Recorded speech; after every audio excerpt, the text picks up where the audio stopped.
Пак те чувам, море, и пак те чувам, все едно пред мен си.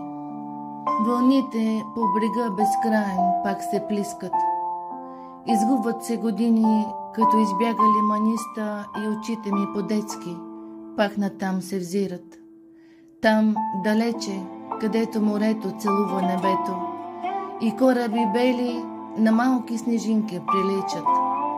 Отново толкова мъчно да дочакам успявам тези толкова много дни да отминат.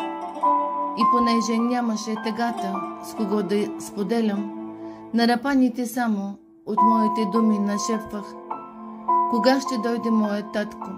Още много ли има?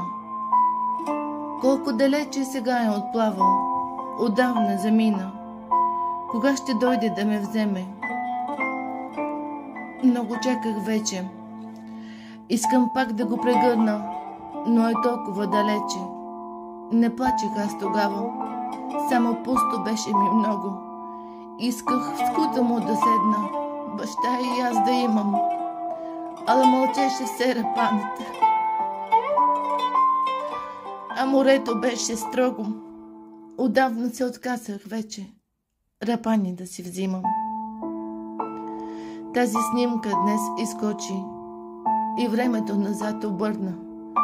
Като мъничко момиче, аз рапана пак разпитвам: къде е моят татко?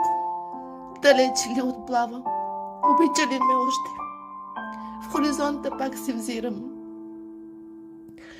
Не иска да ми каже: мълчи си пак, рапана. Не съм дете, за да заплача.